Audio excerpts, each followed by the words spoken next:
Hey everybody, it's Abishur Prakash here, or Mr. Geopolitics. Last night, the Canadian Prime Minister Justin Trudeau gave a speech outlining his plan to retaliate against the 25% tariffs that the US has put on all Canadian exports except for energy, which has a 10% tariff.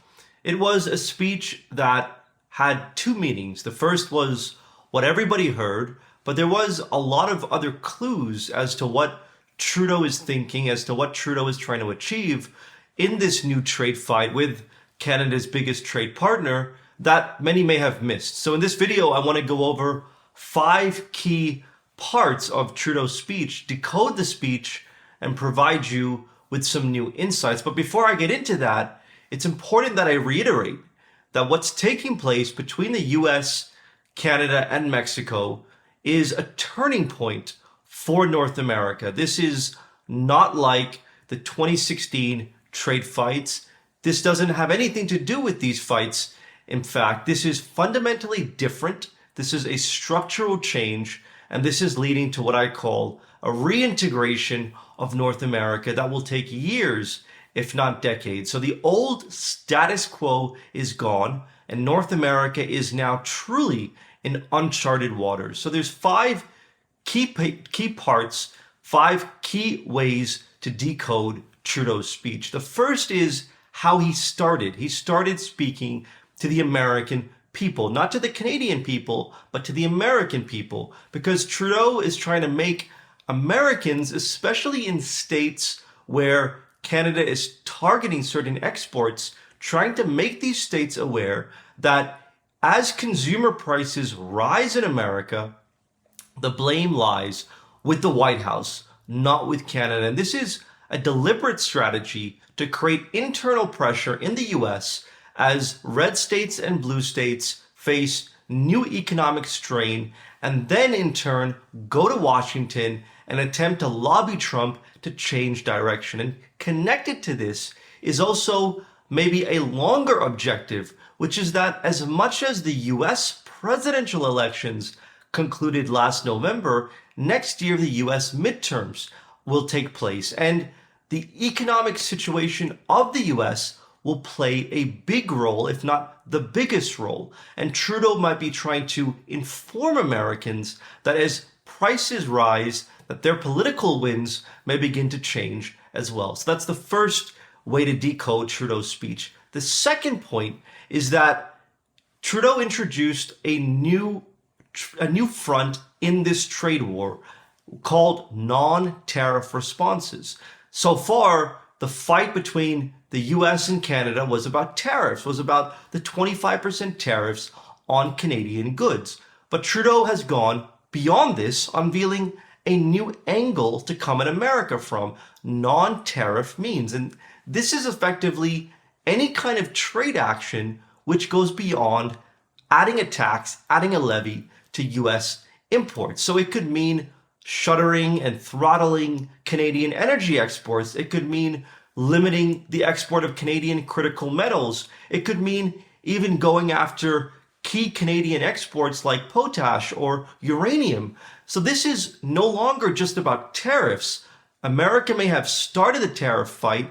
Canada is now expanding it into a different domain, non-tariff responses. And this is likely to be something that Americans mimic and Mexicans adopt, because this is now expanding the trade war well beyond taxes on exports and imports. So that's the second key way of decoding his speech. The third is that without saying it, Trudeau is calling for Canadians to put Canada first. Trudeau said that maybe Canadians should rethink travel to America, and again, that Canadians should support one another and support each other's businesses, meaning Trudeau is trying to get the Canadian public to buy Canadian, buy local, invest money in the Canadian economy instead of sending Canadian resources and capital across the border. And this is a very important point, because it's not about trickle-down policies where the federal government passes something that the rest of the country has to then adopt. This is about the Canadian people at a very grassroots level fueling Canada's fight and fueling Canada's ability to take on America, even if just in the short term. So this is about Canada first. This is about the Canadian public making decisions that trickle up to the federal government and the nation as a whole.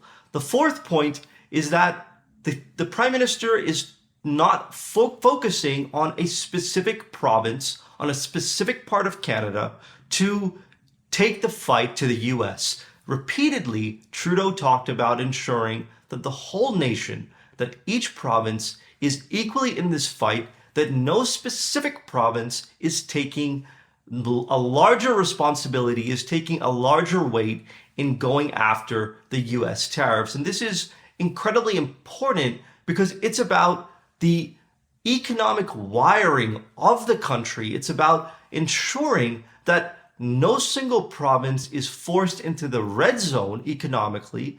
And without saying it, Trudeau is talking to Alberta.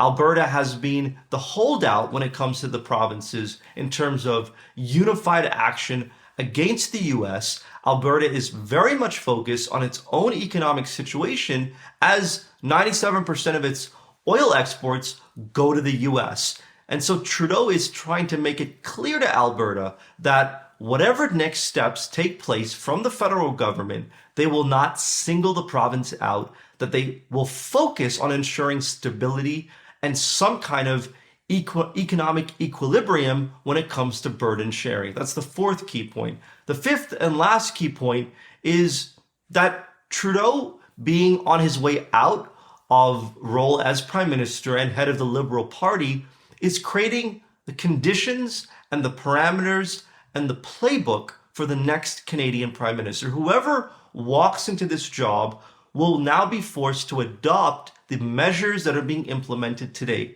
the ideas, the policies, and the prescriptions. And this is, again, going to change how Canada fights. Whoever's the next Prime Minister won't be able to just walk in with their own ideas, whether it's to escalate rapidly or find some kind of common ground. Whoever is the next Canadian Prime Minister will now have to move with Trudeau's playbook, which starts with tit-for-tat tariffs, which now includes non-tariff means, and which is focused on putting Canada first. So this is 5 insights that decode Trudeau's speech, that go beyond just the simple words that the Prime Minister said. And once again, this is a very fluid situation. This is a fast-changing moment for Canada, for the US, for Mexico, and for the global economy.